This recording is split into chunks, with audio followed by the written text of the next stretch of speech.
சில பேர் சொல்லுவாங்க, எங்கள் வீட்டில் எந்த நல்லதுமே நடக்க மாட்டேங்குது, என் பொண்ணு கல்யாணம் இது தடங்கலாகுது, என் பையன் படிக்க மாட்றான், பெரிய பையனுக்கு வேலை கிடைக்கல, மருமகளுக்கு குழந்தை இல்லை, நோய் ஒருத்தர் மாற்றி ஒருத்தர் நோய் அப்படியே அப்படின்னு ஒருத்தவங்க வந்து சொல்கிறாங்கன்னா அவங்க வீட்டில் வந்து பித்திருக்கு தோஷம் இருக்குதுன்னு அர்த்தம். ஏன்னா மூதாதையர்களை அவங்க கும்பிடுறது இல்லை, அவங்கள நினைக்கிறது இல்லை. அதுதான் முக்கிய காரணம். நீங்கள் ஜோசியர்கிட்ட கூட எத்தனை ஜாதகத்தை கொடுத்தீங்கன்னா அவங்க சொல்கிற முதல் விஷயம், உங்களோட மூதாதையர்களோட அருள் உங்களுக்கு இல்லை, அதுதான் சொல்லுவாங்க.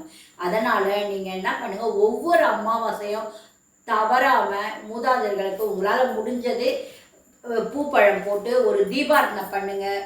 அவங்கள நினச்சி சாமி கும்பிடுங்க. அன்னைக்கு காக்காவுக்கு எங்கள் மூதாதையருக்காக நாங்கள் சாதம் வைக்கிறோம் அப்படின்னு வைங்க.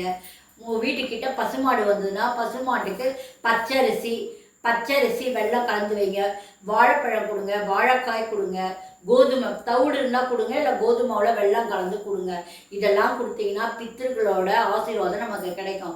நமக்கு பித்திருக்களோட ஆசீர்வாதம் கிடைச்சாதான் நம்ம வீட்டில் சுபகாரியங்களாக நடக்கும். அதனால் தயவு செஞ்சு மூதாதையர்களை மறக்கவே மறக்காதீங்க. எப்பவுமே நம்ம மூதாதையர்கள் நம்ம கூடவே இருப்பாங்க. அப்படி இருந்தால் தான் நம்ம குடும்பம் செழிக்கும். மூதாதையர் ஆசீர்வாதம் கண்டிப்பாக நமக்கு தேவை. எவ்வளோதான் கடவுள் ஆசீர்வாதம் இருந்தாலும் நம்ம குலதெய்வ வழிபாடும் இந்த மூதாதையர்களோட ஆசீர்வாதம் தான் நம்ம மேலும் மேலும் நல்லா இருக்கும். அதாவது மேலும் மேலும் நமக்கு கடவுள் நல்லா செழிப்பை கொடுப்பாரு. அதனால் நீங்கள் இந்த ஆடி அமாவாசையை தயவு செஞ்சு தவற விடாதீங்க. அதேமாதிரி மாதம் வர அமாவாசையில் வீட்டில் சமைக்கிறீங்களா, அதை சாமிக்கிட்ட வச்சு அதை காக்காக்கு எடுத்துமே வைங்க அமாவாசையில். அதுவே போதும். நீங்கள் மூதாதைகளை நீங்கள் நினச்சி வச்சாலே உங்களுக்கு அந்த அருளாசி கிடைக்கும்.